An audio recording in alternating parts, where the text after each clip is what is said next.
नमस्कार। आज हम डिस्कस करेंगे गिरिराज पत्रिका, जो कि हिमाचल प्रदेश की साप्ताहिक पत्रिका है। देखो, गिरिराज पत्रिका का आज हम पार्ट 3 जो है वो डिस्कस कर रहे हैं, मई महीने का।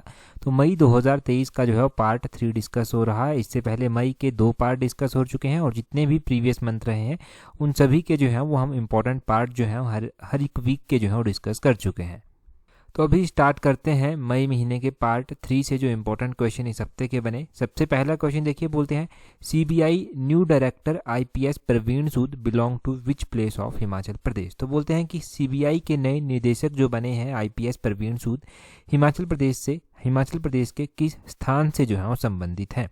देखो, हिमाचल प्रदेश के ये परागपुर, ऑप्शन बी जो है वो सही आंसर है। ये परागपुर से जो है वो संबंधित है। ये डिस्ट्रिक्ट कांगड़ा में जो है वो परागपुर पड़ता है।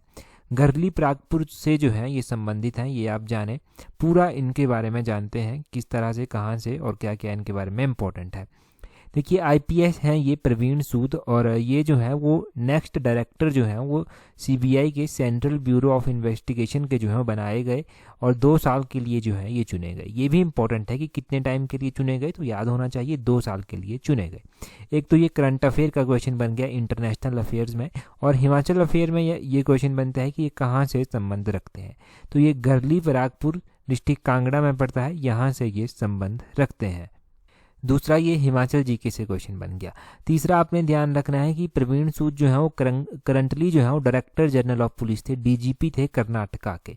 कर्नाटका में अभी इलेक्शन हुए तो उस दौरान ये चर्चा परिचर्चा में भी आए थे। और आपने ध्यान रखना है कि सीबीआई के डायरेक्टर जिनको इन्होंने सक्सीड किया है, जिनका स्थान इन्होंने लिया है, वो थे सुबोध कुमार जायसवाल। तो सुबोध कुमार जायसवाल जो थे, इनका स्थान जो है अब इन्होंने यहाँ पर लिया है। तो ये आपने जान लिया सारा यहाँ से जो बना। अब देखो, इनके थोड़ा सा बैकग्राउंड के बारे में जानते हैं। तो इनके पेरेंट्स जो थे वो थे घरली परागपुर से। इनके फादर जो था वो दिल्ली में क्लर्क थे, तो वहीं पर जो था इनकी पढ़ाई वगैरह हुई। तो इस हिसाब से जो है ये बेसिकली घरली परागपुर से हैं और एजुकेशन वगैरह दिल्ली से हुई है, और इस हिसाब से हिमाचल के एग्जाम्स के लिए ये क्वेश्चन ज़रूरी बन गया। अगला क्वेश्चन देखिए, अगले क्वेश्चन में क्या बोलते हैं। अगले क्वेश्चन में पूछा जाता है, बोलते हैं who is the chairman of Himachal Pradesh tribal advisory council. तो अभी हाल फिलहाल में क्या हुआ है, अभी हाल फिलहाल में जो है वो हिमाचल प्रदेश जनजातीय सलाहकार परिषद के जो है वो अध्यक्ष चुने गए हैं। अब यहाँ पर पूछा जाता है कि इसके अध्यक्ष जो है वो किसको चुना गया है। तो जनजातीय सलाहकार परिषद जो है ये अभी गठित की गई, और इसके जो है वो इसके चेयरमैन कहिए या फिर आप इसके अध्यक्ष कह लीजिए, ये जो है वो चुने गए हैं। तो इसके अध्यक्ष जो है वो सुखविंदर सिंह सुक्खू, जो हिमाचल प्रदेश के मुख्यमंत्री हैं, उनको चुना गया है। ऑप्शन बी जो है वो सही आंसर है। तो हिमाचल प्रदेश के मुख्यमंत्री ठाकुर सुखविंदर सिंह सुक्खू जो है वो इस परिषद के अध्यक्ष होंगे। और राजस्व एवं जनजातीय विकास मंत्री हैं जो हमारे, जिनका नाम जगत सिंह नेगी है, ये जो है ये इसके उपाध्यक्ष होंगे। अध्यक्ष कौन होंगे? सुखविंदर सिंह सुक्खू, और जगत सिंह नेगी जो है वो उपाध्यक्ष होंगे। ये भी आपने ध्यान रखना है। और आपने ध्यान रखना है कि इसके अलावा यहाँ पर थोड़ा सा डिटेल से ही देख लीजिए। यहाँ पर इसके अलावा जो है लाहौल स्पीति के विधायक रवि ठाकुर और भरमौर के विधायक डॉक्टर जनक को जो है वो परिषद का सदस्य जो है वो बनाया गया है। ये इसके सदस्य जो हैं वो होंगे। और भी बहुत सारे लोग थे जिनके नाम लिस्ट में थे, परंतु जो इम्पोर्टेंट वन थे वो मैंने कवर कर लिए। ये नाम एग्जाम पॉइंट ऑफ व्यू से बहुत ज़्यादा इंपॉर्टेंट आपके लिए हो जाते हैं, तो इन सभी को जो है वो याद रखना इम्पोर्टेंट वन हो गए। नेक्स्ट क्वेश्चन, अगला क्वेश्चन मोस्ट इंपॉर्टेंट क्वेश्चन है। गिरिराज पत्रिका में नहीं दिया था, परंतु मैं कोशिश करता हूं कि जो एक हफ्ते में हिमाचल प्रदेश से क्वेश्चन बने हैं या पीछे कभी भी कोई हिमाचल के करंट क्वेश्चन बने हैं वो सभी जो है हम कवर कर सकें। तो ये वैसा ही क्वेश्चन है, गिरिराज में नहीं दिया गया था, परंतु देखिए क्वेश्चन में क्या पूछते हैं। क्वेश्चन में पूछते हैं recently Anjali Sharma conquering mount Kilimanjaro in Africa wearing Luanchari she belong from. Luanchari जो है एक ट्राइबल ड्रेस है हिमाचल की। बोलते हैं कि हाल ही में अंजलि शर्मा ने जो है वो अफ्रीका में माउंट किलिमंजारो पर विजय प्राप्त की है, और लुआंचरी पहनकर जो है वो वहाँ पर गई थी, तो इसलिए ये न्यूज़ में आई, इसलिए इम्पोर्टेंट ये बन जाता है। अच्छा, इसमें आप देखिए अब कि कहाँ से संबंध रखती हैं हिमाचल प्रदेश के कौन से जिले से जो है वो संबंध रखती हैं। तो ये भी हिमाचल प्रदेश के डिस्ट्रिक्ट कांगड़ा से जो है वो संबंध रखती हैं। ऑप्शन सी जो है वो सही आंसर है। ऑप्शन सी सही आंसर है। अभी अब यहाँ से कुछ और भी समझिए। यहाँ पर देखिए आप, इंफॉर्मेशन एंड ब्रॉडकास्टिंग मिनिस्टर जो अनुराग ठाकुर हैं, उन्होंने इनको कॉन्ग्रेचुलेट किया, तभी ये न्यूज़ में आई। अब अनुराग ठाकुर जो मिनिस्टर हैं उन्होंने इनको कॉन्ग्रेचुलेट किया, तभी ये न्यूज़ में आई। इनके बारे में ध्यान रखिए कि कांगड़ा डिस्ट्रिक्ट से ये संबंध रखती हैं।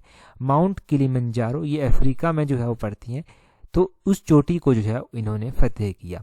और इन्होंने लुआंचरी पहना हुआ था, लुआंचरी पहनकर जो था वो इन्होंने जो था वो कॉन्कर किया। अब ये लुआंचरी है क्या? लुआंचरी ट्रेडिशनल ड्रेस है हिमाचल प्रदेश की। और जब कॉन्ग्रेचुलेट अनुराग ठाकुर के द्वारा इन्हें किया गया तो उन्होंने कहा कि ये हिमाचल का जो कल्चर है उसके प्रति रिस्पेक्ट जो है वो और भी ज़्यादा लोगों की बढ़ा देता है। तो ये आप यहाँ से ध्यान रखना। इसके अलावा आप क्या ध्यान रखेंगे? इसके अलावा बलजीत कौर के बारे में आपने सुना था। बलजीत कौर ने जो था वो नेपाल की चोटी जिसका नाम अन्नपूर्णा है, तो अन्नपूर्णा चोटी को जो था वो इन्होंने फतेह किया और ये काफ़ी न्यूज़ में रही। तो ये भी इंपॉर्टेंट है, ये सोलन डिस्ट्रिक्ट से जो है वो संबंध रखती हैं। ये भी हमने लास्ट टाइम गिरिराज पत्रिका में डिस्कस किया था। सोलन डिस्ट्रिक्ट से ये संबंध रखती हैं। अंजलि शर्मा डिस्ट्रिक्ट कांगड़ा से संबंध रखती हैं। हिमाचल प्रदेश के जब ये पर्वतारोही हैं तो हिमाचल प्रदेश में माउंटेनरिंग इंस्टीट्यूट भी स्थित है। ये जो माउंटेनरिंग इंस्टीट्यूट है ये कहाँ पर स्थित है? ये डिस्ट्रिक्ट कुल्लू के मनाली में जो है वो स्थित है। ये भी आपने ध्यान रखना है कि माउंटेनरिंग इंस्टीट्यूट जो है वो हिमाचल प्रदेश में कहाँ पर जो है वो स्थित है। तो इतने क्वेश्चंस आपने जान लिए, ये कवर हो गया ऑलमोस्ट आपका यहाँ से। ये इंपॉर्टेंट करंट अफेयर था। अगला क्वेश्चन देखिए, बोलते हैं Kiratpur Manali 4 lane will cross through how many district of Himachal Pradesh. तो अभी किरतपुर मनाली 4 लेन जो है वो चर्चा में है, क्योंकि अब इसको कम्प्लीटली जो है वो ओपन कर दिया जाएगा। एक बाईपास बन जाएगा एक तरह से आप कहिए, और काफ़ी रास्ता शॉर्ट हो जाएगा। ऊपर से हिमाचल का गिना चुना तो हिमाचल प्रदेश के पास 4 लेन तो बहुत कम है, तो इसलिए जो है ये इंपॉर्टेंट हो जाते हैं। अब बोलते हैं कि ये जो 4 लेन है किरतपुर से मनाली का 4 लेन, ये कितने डिस्ट्रिक्ट्स को जो है, कितने जिलों को जो है वो क्रॉस करता हुआ जा रहा है? तो ये हिमाचल प्रदेश के 3 डिस्ट्रिक्ट्स को जो है वो क्रॉस कर रहा है। ऑप्शन बी जो है वो सही आंसर हो जाएगा। अच्छा ठीक है, बात समझ आ गई आपको कि 3 डिस्ट्रिक्ट्स को जो है वो क्रॉस कर रहा है। हो सकता है एग्जामिनर ऐसा ना पूछे, एग्जामिनर पूछ ले कि कौन कौन से जिलों से होकर जो है ये गुजरता है। तब आप क्या करेंगे? तब आपको पता होना चाहिए कि कौन कौन से जिलों से होकर ये गुजरता है। तो ये 3 जिले, एक बिलासपुर है सबसे पहले, उसके बाद मंडी आएगा और उसके बाद कुल्लू डिस्ट्रिक्ट जो है वो आएगा। तो ये 3 डिस्ट्रिक्ट से होकर जो है ये गुजरेगा। अब ये जो 4 लेन है इसके बारे में ये कहा गया है कि ये जो 191 किलोमीटर का 4 लेन है, इसमें से 182 किलोमीटर जो है वो हिमाचल प्रदेश में है और हिमाचल प्रदेश के 3 जिलों से होकर जो है ये गुजरेगा। ये बात कही गई और वही सब डिटेल में दिया गया था कि क्या क्या सुविधाएं जो हैं वो यहाँ पर दी जाएंगी। सुविधाएं जो हैं वो इम्पोर्टेंट यहाँ से नहीं है इतनी ज़्यादा, क्योंकि आप एग्ज़ाम पॉइंट ऑफ व्यू के से जो है उन चीज़ों को देख रहे हैं। अब एग्ज़ाम पॉइंट ऑफ व्यू से आप चीज़ों को देख रहे हैं तो आगे चलकर जब ये 4 लेन जाएगा तो ये 4 लेन जो है वो जो रोहतांग टनल आपकी है वहाँ से भी जो है वो क्वेश्चन बन सकता है। रोहतांग टनल से क्या क्वेश्चन बन सकता है कि कितने किलोमीटर लंबी ये टनल है। तो ये जो रोहतांग टनल है ये 9.02 किलोमीटर लंबी टनल है और आप इसको जो है नाम दे दिया गया है अटल बिहारी वाजपेयी जी के नाम पे। तो इसको अटल टनल के नाम से भी जो है वो जाना जाता है, ये आपने ध्यान रखना है। और रोहतांग टनल या रोहतांग पास कहिए, रोहतांग दर्रे के ऊपर ये बनी हुई है तो इसको रोहतांग टनल इसलिए कहा गया। ये जो है हिमालय की जो ईस्टर्न पीर पंजाल रेंज है उसमें ये पड़ती है। नेशनल हाईवे नंबर 3 जो है वो यहाँ पर आता है। नेशनल हाईवे नंबर 3 जो है वो यहाँ पर आता है। तो ये सारा कंटेंट आपने यहाँ से ध्यान रखना है जो यहाँ से बना। अगला क्वेश्चन देखिए जी, अगले क्वेश्चन में क्या बोलते हैं? अगले क्वेश्चन में बोलते हैं what is the fixed interest rate of the महिला सम्मान बचत पात्रा अनाउंस्ड रिसेंटली। तो बोलते हैं कि महिला सम्मान बचत पत्र की जो अभी हाल फिलहाल में घोषणा की गई है, बोलते हैं कि इसमें महिलाओं को कितना ब्याज जो है वो दिया जाता है। देखो पहले तो अगर आप एक महिला हैं तब आपके लिए ये बहुत इंपॉर्टेंट है। अगर आप महिला नहीं भी हैं तब भी इम्पॉर्टेंट है, क्योंकि यहाँ से आप किसी को इसके बारे में बता सकते हैं जो महिला हो। तो महिलाओं को जो है, महिलाओं के लिए एक बजट में स्कीम चलाई गई थी जिसको महिला सम्मान बचत पात्र योजना कहा गया। इसमें 2 लाख तक रुपए का अगर कोई निवेश करता है तो उसमें 7.5% का जो है वो ब्याज जो है वो निश्चित रूप से मिलेगा। ऑप्शन बी सही आंसर है कि क्या ब्याज दर रहेगी? 7.5% जो है वो ब्याज यहाँ से मिलेगा। गिरिराज पत्रिका में इसके बारे में आया था तो कहा गया था कि केंद्र सरकार के द्वारा जो है वो महिलाओं को सशक्तिकरण करने के लिए, महिलाओं का सशक्तिकरण करने के लिए जो है एक योजना चलाई गई है जिसका नाम रखा गया है महिला सम्मान बचत प्रमाण पत्र। अब इस योजना में जो है ये होगा कि जितने भी डाकघर हैं उनमें ये उपलब्ध होगी, डाकघरों में उपलब्ध होगी। इस योजना के अंतर्गत महिलाएं जो हैं वो 1,000 से 2 लाख तक 2 वर्षों के लिए जो है वो निवेश कर सकती हैं। अब ये जब 2 वर्षों के लिए निवेश करेंगी तो उनको 7.5% का जो है वो इंटरेस्ट रेट यहाँ पर मिलेगा। और कितने ईयर्स के लिए? 2 सालों के लिए। मिनिमम अमाउंट है 1,000 रुपया और मैक्सिमम अमाउंट है 2 लाख रुपया। तो डेफिनेटली काफ़ी अच्छा इंटरेस्ट रेट है इसमें, आप कह सकते हैं। इस योजना के बारे में और बेसिक सी जानकारी है कि अगर जमा खाता की जो कुल राशि है उसमें से 40% तक की राशि जो है वो आहरण खाता खुलने के 1 वर्ष बाद जो है उसको किया जा सकता है। अगर मान लीजिए कोई महिला जो है वो 6 महीने के बाद जो है वो बिना किसी रीज़न के जो है उसको विड्रॉ कर लेती है, निकलवा लेती है, प्री मैच्योर कर लेती है मतलब, तो उसको क्या होगा, उसको 5.5 ब्याज दर पर जो है वो मिलेगा। 5.5 इंटरेस्ट रहेगा, जो कि इम्पोर्टेंट नहीं है। इम्पोर्टेंट है 7.5 इंटरेस्ट रेट 2 सालों के लिए 1,000 से 2 लाख तक रुपया जो है वो इन्वेस्ट किया जा सकता है। तो ये सारा इम्पोर्टेंट है जो आपको यहाँ से ध्यान रखना है। महिलाएं तो जरूर फ़ायदा लें इस स्कीम का। अगला क्वेश्चन देखिए, बोलते हैं Himachal Pradesh government produce biofuel from pine leaves with the help of. तो बोलते हैं कि हिमाचल प्रदेश सरकार ने ये कहा है कि वो जो है वो चीड़ की पत्तियों से बायोफ्यूल बनाएगी, जैव ईंधन बनाएगी। तो इसका उत्पादन जो है वो किसकी सहायता से जो है वो किया जाएगा? तो इसका उत्पादन जो है वो OIL ऑयल इंडिया लिमिटेड की सहायता से जो है वो किया जाएगा। ऑप्शन ए जो है वो सही आंसर है। पूरा अगर आप बात को समझेंगे ना तो आप और भी ज़्यादा अच्छे से जो है वो आपके कॉन्सेप्ट जो है वो क्लियर हो जाएंगे। हिमाचल प्रदेश में देखो अब गर्मियों के दिन आ गए हैं तो बहुत सारी घटनाएं होती हैं, जंगलों में आग लग जाती हैं। और जंगलों में ये जो आग लगती है इसमें अत्यधिक रीजन पाए जाते हैं चीड़ की पत्तियों से, इससे जो है वो आग लग जाती है। परंतु इन चीड़ की पत्तियों का एक फ़ायदा ये है कि यहाँ से बायोगैस जो है वो बनाया जा सकता है। तो राज्य सरकार जो है अब बायोगैस बनाने पर जो है वो विचार कर रही है। इसमें हिमाचल प्रदेश सरकार ने जो है वो ऑयल इंडिया लिमिटेड OIL के साथ जो है वो MOU मेमोरेंडम ऑफ अंडरस्टैंडिंग पर जो है वो हस्ताक्षर किए हैं कि हम जो है ये करेंगे। और OIL ने भी कहा है कि हम आपको सहायता प्रोवाइड करवाएंगे। अगर हम हिमाचल प्रदेश में बात करते हैं तो हिमाचल प्रदेश के डिस्ट्रिक्ट कांगड़ा, ऊना, हमीरपुर और भी बहुत सारे झीलों में जो है वो बहुत ज़्यादा भागों में जो है वो चीड़ के जंगल जो है वो पाए जाते हैं। और इस आर्टिकल में ये भी दिया गया था कि हिमाचल प्रदेश ने ये टारगेट रखा है कि 2026 तक जो है वो ग्रीन स्टेट हम बन जाएंगे। और वही फ़ायदे दिए गए थे जो कि इम्पोर्टेंट नहीं है, परंतु ये इम्पोर्टेंट है कि पाइन की लीव से, चीड़ की पत्तियों से जो है वो बायोफ्यूल बनाया जाएगा, ऑयल इंडिया लिमिटेड की सहायता से बनाया जाएगा। हिमाचल प्रदेश में जो ज़्यादातर आग लगने के रीज़न होते हैं जंगलों में वो यही लीव्स होती हैं, चीड़ की पत्तियाँ ही। तो ये सब ध्यान रखें। अगला क्वेश्चन देखिए, बोलते हैं where is the international shooting range proposed to be built in Himachal Pradesh. तो हिमाचल प्रदेश में बोलते हैं कि अंतर्राष्ट्रीय शूटिंग रेंज कहाँ बनाने का प्रस्ताव जो है वो रखा गया है।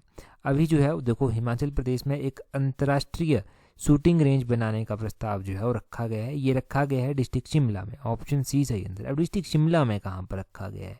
तो डिस्ट्रिक्ट शिमला में जो है वो एग्जैक्टली कहाँ पर रखा गया है वो आपको ज़रूर पता होना चाहिए, कि हो सकता है एग्ज़ाम में एग्जैक्टली ऑप्शन दिया गया हो। तो हिमाचल प्रदेश के शिमला के कटासनी में, ऑप्शन कटासनी भी जो है वो ऑप्शन में हो सकता है, जो कि डिस्ट्रिक्ट शिमला में पड़ता है। तो ये आपने ध्यान रखना है। हिमाचल प्रदेश में देखो स्पोर्ट्स स्टेडियम बनाए जाएंगे हर एक डिस्ट्रिक्ट में, ये कहा गया।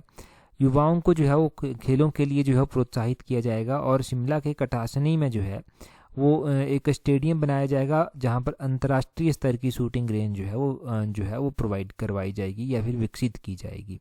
राष्ट्रीय व अंतर्राष्ट्रीय स्तर की शूटिंग रेंज जो है वो 40 करोड़ रुपए में जो है वो बनकर तैयार होगी। ये भी कहा गया था कि कितने में, 40 करोड़ रुपए में बनकर तैयार हो जाएगी। हिमाचल प्रदेश में 20 खेल स्टेडियमों का निर्माण जो है वो किया जा रहा है, कार्य प्रगति पर है और जल्दी ही जो है वो इसको पूरा भी कर लिया जाएगा।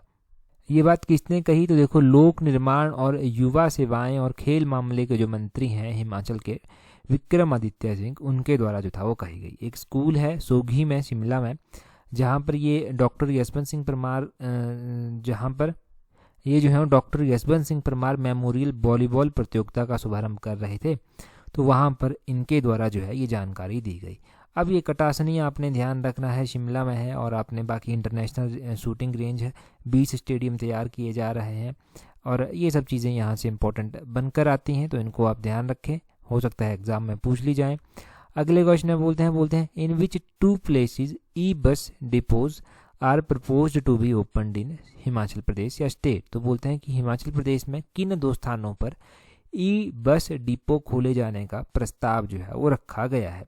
देखो ये प्रस्ताव रखा गया है कि ई बस डिपो जो है वो खोले जाएंगे। अब ये ई बस डिपो जो है वो कहाँ पर खोले जाएंगे, कौन कौन से डिस्ट्रिक्ट या कहाँ पर कौन कौन से स्थानों पर जो है ये खोले जाएंगे।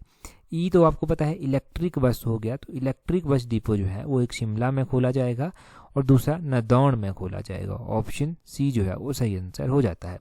शिमला में खोला जाएगा और दूसरा नदौन में खोला जाएगा। अब देखो जो बात ई बसेस की हो रही है, इलेक्ट्रॉनिक बसेस की हो रही है, तो इलेक्ट्रॉनिक बस ऑपरेटर जो हैं उनको सब्सिडी देने की बात कही गई है। अगर वो इलेक्ट्रॉनिक बस खरीदते हैं तो उनको 50% सब्सिडी देने की बात जो है वो कही गई है। अप टू 50 लाख, 50 लाख रुपए तक जो है उनको 50 लाख रुपए तक उनको 50% सब्सिडी दी जाएगी इलेक्ट्रॉनिक बस खरीदने के लिए। इसी तरह बसेस की बात नहीं है, जो ट्रक ऑपरेटर हैं उनको भी इलेक्ट्रॉनिक ट्रक खरीदने के लिए जो है वो सब्सिडी देने की बात कही गई है और 50% सब्सिडी ही जो है वो उन्हें भी दी जाएगी। उसी तरह टैक्सी ऑपरेटरों को भी सब्सिडी दी जाएगी 50% अगर वो इलेक्ट्रॉनिक टैक्सी खरीदते हैं। अच्छा, अब ये तो टैक्सी बस और ट्रक की बात हो गई। अब इनको जहाँ पर ये बसेस चलेंगी वहाँ पर चार्जिंग स्टेशन भी तो होने चाहिए। तो कोई प्राइवेट ऑपरेटर जो है वो चार्जिंग स्टेशन स्थापित करता है, इलेक्ट्रॉनिक चार्जिंग स्टेशन, तो उसको भी सब्सिडी दी जाएगी। उसको कितनी प्रतिशत सब्सिडी दी जाएगी, उसको भी 50% सब्सिडी जो है वो दी जाएगी। तो इस तरह से सब्सिडी देने की बात जो है वो कही गई है, चाहे कोई इलेक्ट्रिक बस खरीदे, चाहे इलेक्ट्रिक ट्रक, इलेक्ट्रिक टैक्सी या फिर कोई इलेक्ट्रिक चार्जिंग स्टेशन जो है वो अपना स्थापित कर ले। और इलेक्ट्रिक बस डिपो जो है वो शिमला और एक दूसरा नदौन में जो है वो आ रहा है। ये आप ध्यान रखना ज़रूर कि कहाँ कहाँ पर जो है वो कौन कौन से 2 डिस्ट्रिक्ट्स में जो है ये आ रहे हैं। कौन डिस्ट्रिक्ट नहीं बोलेंगे, कौन कौन से 2 जगहों पर जो है ये आ रहे हैं। अगला क्वेश्चन देखिए जी, अगले क्वेश्चन में क्या बोलते हैं। अगला क्वेश्चन पहले भी कवर हुआ है परंतु इस बार फिर से गिरिराज पत्रिका में इसकी बात की गई थी, तो हम फिर से इसको डिस्कस कर रहे हैं। बोलते हैं how much subsidy to youth of the state for setting up a solar energy project with the capacity ranging from 250 kilowatt to 2 megawatt on there on leased land. तो बोलते हैं कि हिमाचल प्रदेश के युवाओं को अपने पट्टे की भूमि पर 250 किलोवाट से 2 मेगावाट तक की क्षमता वाली सौर ऊर्जा परियोजना स्थापित करने के लिए कितनी प्रतिशत सब्सिडी जो है वो दी जाएगी। देखो सब्सिडी की बात जब की गई है ना कि यहाँ पर हम सब्सिडी देंगे, तो यहाँ पर कहा है कि 40% सब्सिडी जो है वो दी जाएगी। कितनी? 40% सब्सिडी। क्यों जी आया था ये गिरिराज पत्रिका में, पता होना चाहिए आपको थोड़ा सा इसके बारे में भी कि क्यों ये गिरिराज पत्रिका में आया था। तो 2 बातें कही गई थी। पहली बात कही गई थी कि स्वरोजगार की बात की, अब युवा अपना रोजगार खुद ढूंढ रहे हैं। दूसरी बात कही गई थी कि हिमाचल हरित राज्य बनने की ओर जो है वो कदम बढ़ा रहा है कि 2026 तक हमने टारगेट रखा है कि ग्रीन स्टेट जो है हम बन जाएंगे, पूरे इंडिया का पहला ग्रीन स्टेट होंगे। तो उसी तरह कहा गया था कि 250 किलोवाट से 2 मेगावाट तक की सौर परियोजनाएं को स्थापित करता है तो 40% सब्सिडी जो है वो दी जाएगी।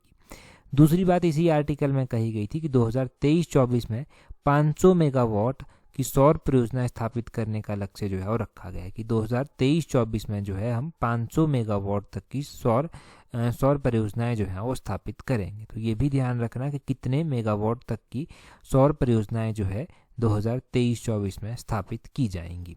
ये भी हो गया। और आपने ध्यान रखना है कि इसी के साथ एक और आर्टिकल दिया गया था जहां पर बात की गई थी फिशेस की, तो मछली उत्पादन के ऊपर भी जो है वो सब्सिडी देने की बात कही गई है। तो किस तरह से बात कही गई है, तो देखो हिमाचल प्रदेश सरकार ने जो है वो किसानों की आय को बढ़ाने के लिए, ताकि वो मछली पालन भी कर पाएँ और उनकी मछली पालन के साथ साथ उनकी आय भी जो है वो बढ़ पाए, तो इसके लिए जो है वो सरकार ने जो है वो मत्स्य जो तालाब हैं उनका निर्माण करने की बात कही है। और उनका निर्माण अगर कोई करता है तो उसको 80% सब्सिडी देने की बात कही है। कितनी? 80% सब्सिडी देने की जो है वो उसको बात कही है। और सरकार ने ये भी लक्ष्य रखा है कि 120 नई ट्राउट इकाइयाँ जो है वो स्थापित की जाएंगी। ट्राउट क्या है? ट्राउट मछली का प्रकार है। कई बार पूछा गया है एग्जाम में कि ट्राउट क्या है, तो ये मछली का प्रकार है। इसके अलावा तो आर्टिकल में दिया गया था कि हिमाचल प्रदेश में कितने मछुआरों को फ़ायदा मिल रहा है, कितने मछुआरे हैं, क्या क्या नहीं है, तो वो सब दिया गया था। वो ज़्यादा इम्पोर्टेंट नहीं है, जो इम्पोर्टेंट था वो हमने जान लिया। तो 2 सब्सिडीज़ हो गई अलग अलग फील्ड्स में जो दी जा रही हैं। अगला क्वेश्चन देखिए, बोलते हैं Rabindranath Tagore is also known as, तो बोलते हैं कि रविंद्रनाथ टैगोर को अन्य किस नाम से जाना जाता है। तो गिरिराज पत्रिका में एक अलग से बड़ा आर्टिकल दिया गया था टैगोर जी के बारे में, रविंद्रनाथ टैगोर जी के बारे में। देखो रविंद्रनाथ टैगोर जी को जो है वो गुरुदेव कहा जाता है। ऑप्शन डी जो है वो सही आंसर है। गुरुदेव के नाम से भी इनको जाना जाता है। और इनके बारे में जो इम्पोर्टेंट बातें आपको याद रखनी है वो क्या क्या याद रखनी है। एक तो आपने ध्यान रखना है कि भारत का जो राष्ट्रगान है जन गण मन, उसकी रचना इनके द्वारा की गई है। दूसरा आपने ध्यान रखना है कि गीतांजलि इनका एक काम है, इनका एक कार्य है, या फिर आप इस तरह से कह सकते हैं कि महाकाव्य गीतांजलि की रचना इन्होंने की थी। तो गीतांजलि के लिए इन्हें जो है वो नोबेल पुरस्कार भी मिल चुका है 1913 में। 1913 में जो था वो इन्हें गीतांजलि के लिए जो था वो नोबेल पुरस्कार मिला था। और देखो नोबेल पुरस्कार में जो करीब 1 लाख रुपया जो उस टाइम इन्हें मिला था, 1,08,000 रुपया इन्हें मिला था, वो राशि जो था वो टैगोर जी ने जो था वो किसानों की बेहतरी के लिए जो था वो खर्च कर दी थी। ये भी बात याद रखें। गीतांजलि जो है इसका प्रकाशन 1910 में जो था वो हो गया था और 1913 में इसके लिए इन्हें ये अवार्ड भी मिल गया, नोबेल पुरस्कार। देखो नोबेल पुरस्कार किस तरह से मिला था इन्हें। 1912 में 1912 में जो था वो टैगोर जी अपने बेटे के साथ जो था वो इंग्लैंड जा रहे थे समुद्री मार्ग से। तो इन्होंने जब जो भी समय इनके पास था ट्रैवलिंग का, उसको उन्होंने वेस्ट नहीं करना चाहा, इन्होंने उसका सही उपयोग करना चाहा। तो इन्होंने डिसाइड किया कि ये जो इनकी गीतांजलि काव्य है इसका जो है ये अंग्रेजी में अनुवाद कर देंगे। तो अंग्रेजी में अनुवाद इन्होंने कर दिया, उसका अपना समय का भी सदुपयोग कर लिया। और जब इंग्लैंड गए तो वहाँ पर उनकी मुलाकात उनके एक दोस्त से हुई। इनके दोस्त ने इनकी ये रचनाएं पढ़ी। रचनाएं पढ़ के वो बहुत प्रभावित हुए और बाद में उन्होंने आगे चलकर किसी और को बताया। तो उन्होंने जो था वो इन्हें नोबेल पुरस्कार देने के लिए जो था वो पहल जो था वो की। ये आप इनके बारे में ध्यान रखिए। और ये इम्पोर्टेंट फैक्ट है इनके बारे में। इनका देहांत जो था वो 1941 में जो था वो हो गया था। 7 अगस्त 1941 को जो था वो इनका देहांत जो था वो हो गया था, वो भी आप ध्यान रखें। तो ये आपने इम्पोर्टेंट इनके बारे में जान लिया। टैगोर जी के बारे में आपको पता है अभी HAS की पोस्टें भी जो हैं वो आ गई हैं। HAS की बेशक चाहे 9-10 पोस्टें ही जो हैं वो आई हैं, टोटल जर्नल की तो 5 ही पोस्टें हैं, परंतु फिर भी जो है अब आपको अपनी स्टडी को जो है वो और भी ज़्यादा बूस्ट कर देना है, क्योंकि जल्दी ही एग्ज़ाम हो जाएंगे। तो आपकी अच्छी तैयारी जो है वो होनी चाहिए। और डेफिनेटली हम भी जो है वो इन सीरीज़ को जल्दी जल्दी कवर करने की कोशिश करेंगे। मिशन एलाइड की कोशिश करेंगे कि 100 पार्ट हम पूरे कर दें। और गिरिराज पत्रिका तो चली हुई है, बाकी भी जो है वो हम ज़्यादा से ज़्यादा पार्ट लाने की कोशिश करेंगे ताकि आपका ज़्यादा से ज़्यादा रिवीजन हो सके, आप ज़्यादा से ज़्यादा नई चीज़ें पढ़ सकें। अब ये क्वेश्चन देखिए, क्वेश्चन हमने लास्ट टाइम डिस्कस किया था, इसका आंसर आपने कमेंट करके बताना है। बोलते हैं total number of wards in Shimla municipal corporation. तो अभी शिमला म्यूनिसिपल कॉरपोरेशन के जो था वो इलेक्शन हुए थे, रिजल्ट आ गया। तो आपने बताना है कि टोटल नंबर ऑफ वार्ड यहाँ पर कितने हैं। ये बहुत ज़्यादा इंपॉर्टेंट है, इस तरह के क्वेश्चन एग्जाम में पूछे जा सकते हैं, क्योंकि एक तो ये करंट अफेयर में भी था और शिमला हिमाचल प्रदेश की राजधानी भी है और सबसे पुरानी म्यूनिसिपल कॉरपोरेशन भी ये हिमाचल प्रदेश की है। तो जल्दी से कमेंट करके बता दीजिए। लास्ट टाइम ही हमने गिरिराज पत्रिका में डिस्कस किया था। टेलीग्राम पर अगर अभी तक भी ज्वाइन नहीं किया है तो टेलीग्राम पर ज्वाइन करने के लिए अपने टेलीग्राम से @allexam31 इस तरह से सर्च करना, आपको हमारा टेलीग्राम चैनल मिल जाएगा। इस वीडियो में इतना ही काफ़ी है। That's all for today. Thank you very much for watching and listening it very patiently.